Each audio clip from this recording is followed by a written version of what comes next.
Hey, what's up guys? It's Mad Dog here with a video I should have done a long time ago, but I'm just gonna get it going with it now. So with E3 gone, well, more than gone last month, I had a really tough time picking out my favorite games that were in E3. Both Microsoft and Nintendo really did some really big bangers, I could say for Sony, but I'm not a huge fan of Sony, but Nintendo and Microsoft were the heavy hitters at the show. So I found a bunch of games. There was more, but my list would have been way too long, and this is a pretty decently long video anyway. So I just want to highlight just a couple of games that I felt I can't wait to just dump money and time in which I'm not already backlogged a bunch of games. But hey, let's get started on the list of the games I can't wait for. First is, I saw Advance Wars. I must have lost my stuff, like, really bad. Because this game right here, I've been waiting for them to bring back Advance Wars for the longest time. I first thought it was going to be for the 3DS, which I'm actually glad they didn't do. Because the 3DS is, all intents and purposes, dead. And I still play it. But I'm glad they're redoing it. And of course, by way forward, of course, the Shantae games, and of course, Mighty Switch Force, which is another good Switch game. 3DS game, which they should bring back too. But yeah, Advance Wars has always been in my heart as a really fun game. Coming out this December 3rd with local multiplayer. I did believe they said online multiplayer will be nice. You got map editors, great story, great COs, awesome gameplay. Probably one of my favorite games on the Game Boy Advance. So yeah, December 3rd. Next, Metroid Dread. Now, been wanting a Metroid game for a long time. Now, we don't have Metroid Prime 4, unfortunately. I think it was a no-show in this year's E3, which, it's fine. They had to go back to the previous developers who made the other Metroid Prime games really good. And thank you for going back to Retro Studios. Yeah, Metroid Prime 1 through 3 are some really great games. But Metroid Dread takes, the whole 2D Metroid back at its roots.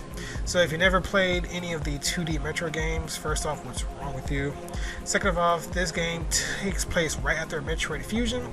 If you didn't play Metroid Fusion, again, what the heck is wrong with you? Metroid Fusion was a really great Game Boy Advance game, and Metroid Dread, like I said, just picks up right after that. They took elements of other Metroid games. I know they did the remake for Return of Samus for the 3DS, which I'm ashamed to say I didn't play, which I need to go play. But they took a lot of the elements there. It's a very fast-paced moving game, and I can't wait for this to come out on the Switch. My Switch is going to have a lot of games to go through, but this is going to be so worth it. Metroid Dread, just, it's kind of like Metroid and Resident Evil had a baby. Makes no sense, but it's a bit of a darker Metroid, and I'm going to really, really enjoy playing this game when it comes out.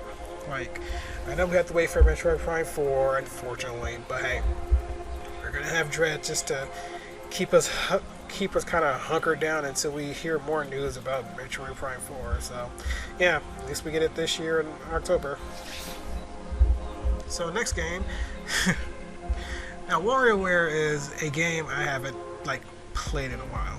I don't even remember the last time I played a Warioware game, but I'm glad it's back nonetheless for the Nintendo Switch. Now, this one has new mechanics to the whole entire thing. Was new characters that you can play with, the same characters you play with, but you can play multiple different characters on different micro games. So as you see on the screen here, if you play one micro game with one character, you can play with a different character, and then they'll have different abilities and different ways to interact with the micro games and such like that. So it's a really, really neat take on Mario. I was gonna say Mario Maker. What the heck's wrong with me? Warioware, and I'm excited about this one. I have a bunch of friends that I know will enjoy playing this game with me. I know I can't wait to see how many micro games on here. I know during E3 they had the NES thing going on where they were showing off the NES games. Just torture me so. But September 10th, hey, just 6 days from my birthday. How about that? And yeah, I've already pre-ordered it, so yeah. Moving on to the next game. Now, Forza just looks divine. Like, you can't sit here and tell me that this game doesn't look good. Like, all the Forza games, Forza Horizon games, at least like 3 onwards, just looks so good. And I cannot wait to get a Series X just for this game. Like, it's set place in Mexico, but man, the visuals are just they're nuts. Like, I can see a lot of people who on the PlayStation side are like, we need a good racing game. Like, Forza Horizon 5 just, man, 4 was great. I still play 4 today, and I'm glad this one's set in Mexico. Kind of tired of being in Europe and stuff like that. You know, we had, what was it, Spain or something like that. Then we had the UK, and then we're just in Europe so many times. And the first one was set in Colorado, so it's like, it's good to see them kind of bring it, you know, back to the West Coast area. But the game just looks phenomenal. Gameplay looks phenomenal. The game engine looks great. Just everything that the team just do at Playground Games just looks great, and I can't wait to drive this game when it comes out later this year. Now, I don't know if this is coming for the Xbox One series of consoles. I think it is. I should have a Series X by then, hopefully, because man, this is going to be one of those really fun games where it just takes you everywhere. So expect to see Forza Horizon 5 in November 9th. Yeah, Xbox One, so yay. Next is Starfield. Now, this game has been in the makings for such a long time. And yeah, when Microsoft bought Bethesda, people were speculating this game was going to be exclusive to Xbox. Well, sadly, that's the case. But you know, it's just how it is, I guess. But Starfield is one of those space games that I've been wanting for so long. Now, I currently play Elite Dangerous on my Xbox, and space games are really fun for me. Like Mech Assault, Mech Warrior, just space games in general are just one of my funnest, most favorite space games. And I'm wondering to see what Bethesda does with this one.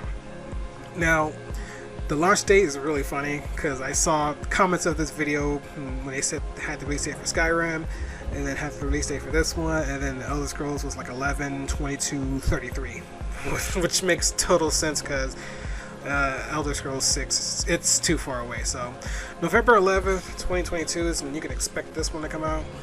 We didn't get too much news on this, but we did get the little teaser trailer that you just saw there.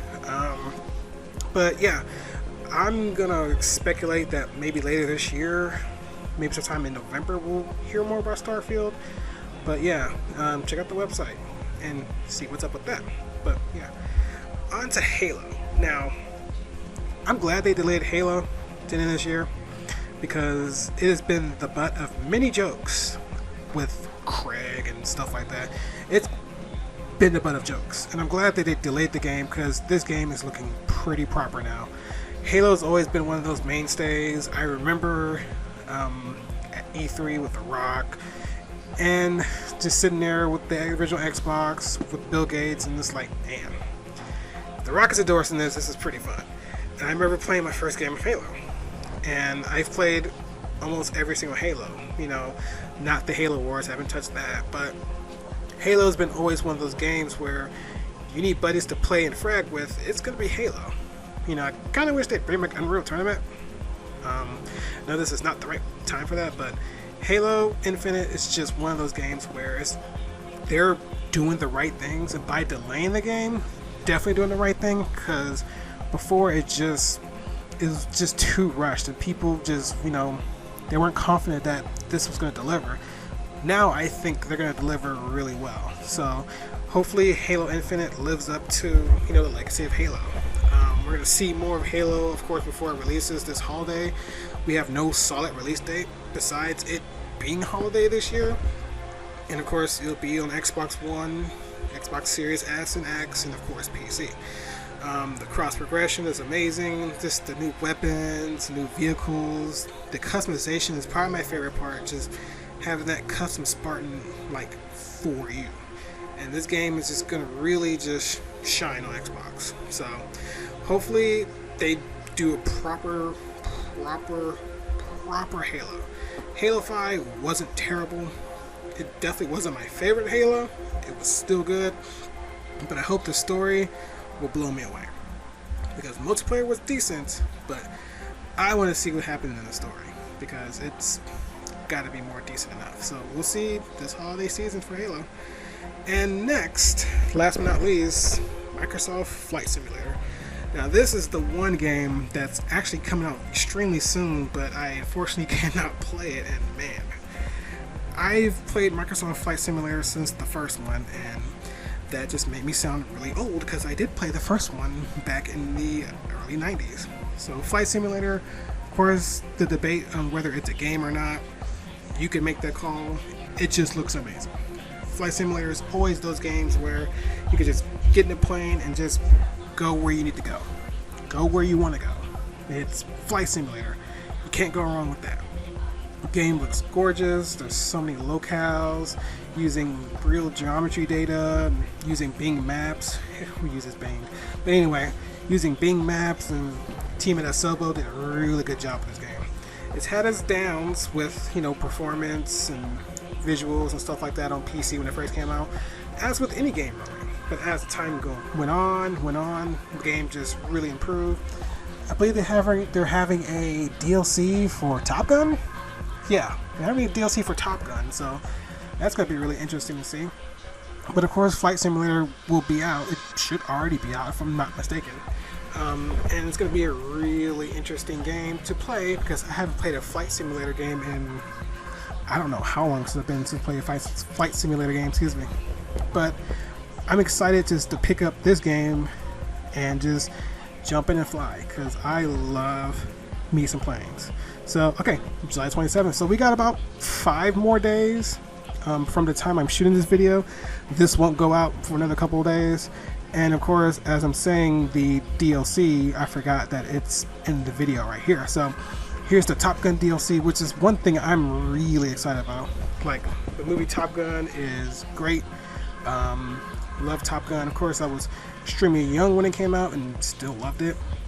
But I'm pretty sure the DLC is going to be awesome, because it just adds more fun to the game this fall. So yeah, so Top Gun Maverick and Flight Simulator. So yeah, this next thing is actually not a game.